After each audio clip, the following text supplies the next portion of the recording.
देश ने बार बार चुनाव इस देश की प्रगति में रुकावट बन रहे हैं, गतिरोध पैदा कर रहे हैं। आज कोई भी योजना को चुनाव के साथ जोड़ देना आसान हो गया है, क्योंकि हर 3 महीने 6 महीने कहीं न कहीं चुनाव चल रहा है। कोई भी योजना जाहिर करोगे आप तो मीडिया में देखेंगे, चुनाव आया तो फलाना हो गया, चुनाव आया तो फलाना हो गया।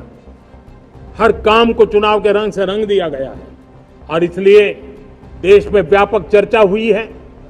सभी राजनीतिक दलों ने अपने विचार रखे हैं। एक कमेटी ने बहुत बढ़िया अपना रिपोर्ट तैयार किया है। वन नेशन वन इलेक्शन के लिए देश को आगे आना होगा। मैं लाल किले से तिरंगे की साक्षी में देश के राजनीतिक दलों से आग्रह करता हूं, देश के संविधान को समझने वाले लोगों से आग्रह करता हूं कि भारत की प्रगति के लिए, भारत के संसाधनों का सर्वाधिक उपयोग जन सामान्य के लिए हो, उसके लिए वन नेशन वन इलेक्शन के सपने को साकार करने के लिए हमें आगे आना चाहिए। हमारे देश में सुप्रीम कोर्ट ने बार बार यूनिफॉर्म सिविल कोड को लेकर जो चर्चा की है, अनेक बार आदेश दिए हैं, क्योंकि देश का एक बहुत बड़ा वर्ग मानता है और उसमें सच्चाई भी है कि जिस सिविल कोड को हम लेकर के जी रहे हैं वो सिविल कोड सचमुच में तो एक प्रकार का कम्युनल सिविल कोड है, भेदभाव करने वाला सिविल कोड है।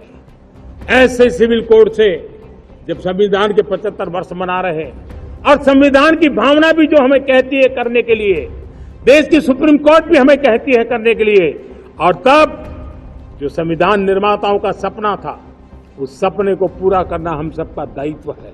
और मैं मानता हूं इस गंभीर विषय पर देश में चर्चा हो, व्यापक चर्चा हो, हर कोई अपने विचारों को लेकर के आए और उन कानूनों को जो कानून धर्म के आधार पर देश को बांटते, जो ऊंच नीच का कारण बन जाते हैं, ऐसे कानूनों को आधुनिक समाज में कोई स्थान नहीं हो सकता है। और इसलिए मैं तो कहूंगा अब समय की मांग है कि देश में एक सेकुलर सिविल कोड हो।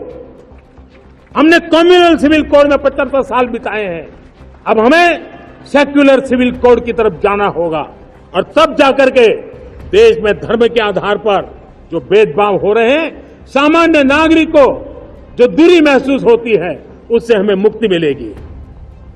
मेरे प्यारे देशवासियों, जब मैं देश में एक चिंता हमेशा कहता हूं, परिवारवाद, जातिवाद भारत के लोकतंत्र को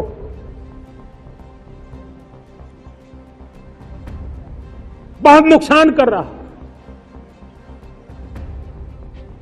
देश को, लोक राजनीति को